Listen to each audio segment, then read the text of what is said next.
Alright, layout update. The scene is pretty done.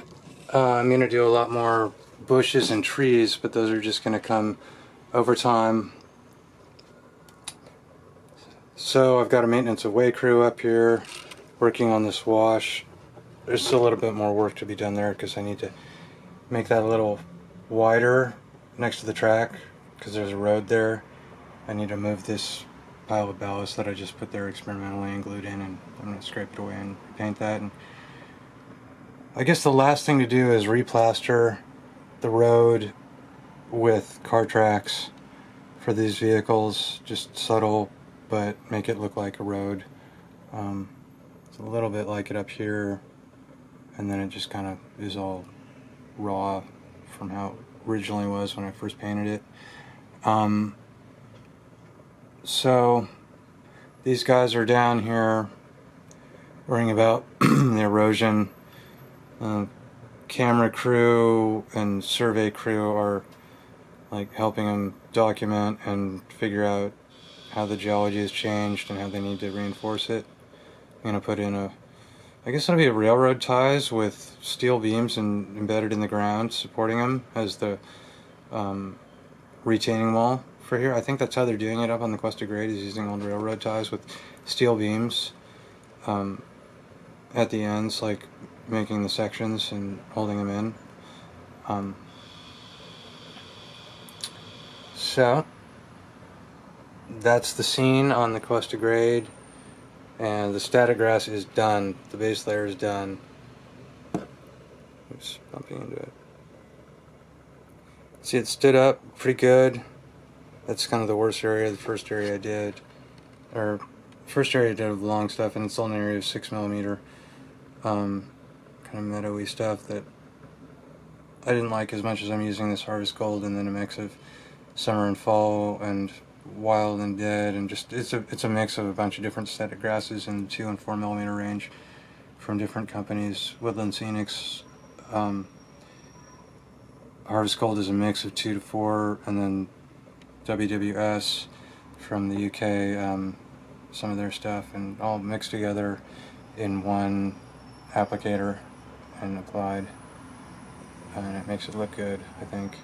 It's kind of a spring or fall California hillside, not so golden, because I was doing the erosion thing and I wanted it to be like, I mean, the cliche golden California hills, it's true, they get like that, but then when there's been some water, they get green and they're beautiful. And man, I live here and I'm gonna be hopeful and hope for some rain. I don't want to depict it when it's in its dry state, because maybe that'd be bad luck. I don't know, but this would be my appeal to the rain gods to be kind to us. Not too much, not too little, just kind of normal and consistent. I guess consistent isn't really normal for California. I've lived here my whole life, and it's very binge and purge as far as the rain.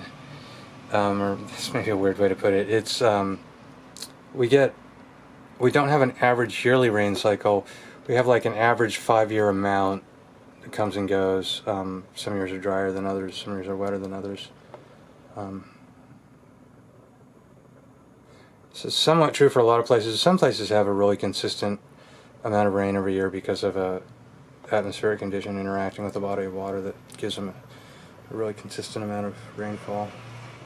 Anyway, so we get slightly green hillsides of like some spring rains after the winter, and they're thinking about fixing this erosion. A little digger. It's got wheels on the bottom. It's kind of weird. It's got tracks and it's got little wheels to roll, but in scale, no one's going to be rolling it around. I'm going to remove those so it sits on the ground better. Maybe redo the bottom of it a little bit so there's better detail. Just if it's lit from one end, you're going to see that there's no drop shadow between the tracks. It just goes to the ground. It's solid mold, and I'd like to file some of that away so the tracks extend down. It's up on a frame. This gap, I need to fix that and fill that. Gap is kind of bad. It's all adjusted up on the hill pretty good. This one I need to put some rocks right over it that are glued in on one side and I think it's this side needs to have the rock glued in on it because it comes away first, and then this side will be lifted second because all the hills lift off. On a rock here is my lifting point, and a hole there so I can reach in and grab this one and then grab that one on the end, pull it up. They're very light, I mean incredibly light. I can't believe how light they came out.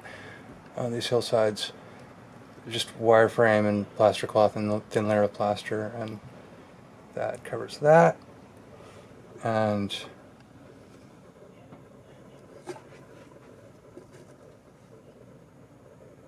it looks pretty realistic, but it needs a lot more brush and trees to be a California hillside. Some are like this, but not. This would be about 150 feet, 200 feet farther down in elevation for this area of the coastal range. The lower elevations look like this. This elevation has a ton of chaparral, manzanita, and trees all over it, but it has this stuff underneath that. So these are the base and second layers. There'll be a third layer of chaparral and manzanita with actual trunks and stuff, but very small. I think I'm going to use this moss stuff. Experimented with a little tiny bit in there, and it's kind of looking good as far as little roots to the trees and stuff, or to the bushes, low roots or trunks.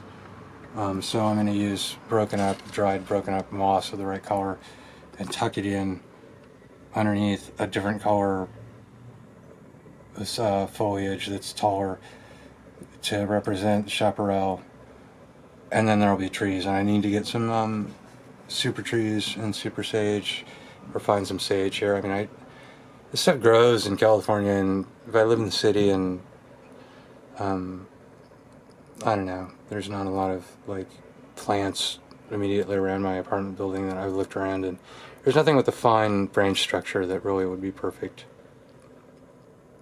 But I'll find it.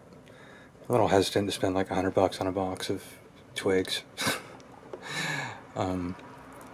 But those super trees sure do look good, and I may have to get some of those, but I'm not going to worry about that right now. I'm going to put that on the back burner and have the landscape and foliage just develop, and I'm going to get to these modules this weekend. I've got to figure out what my plan is here. I had a plan and then it adjusted. I was going to have an end of the tunnel and then another small tunnel and then another tunnel, and I just don't want to cover the trains up that much. They're going to be all exposed here, so it's going to be opening, portal over here, grade along the edge of the canyon, and then tunnel around here, and that'll be it. So you'll be able to see the train for a good distance, and it'll be good for the rail fanning.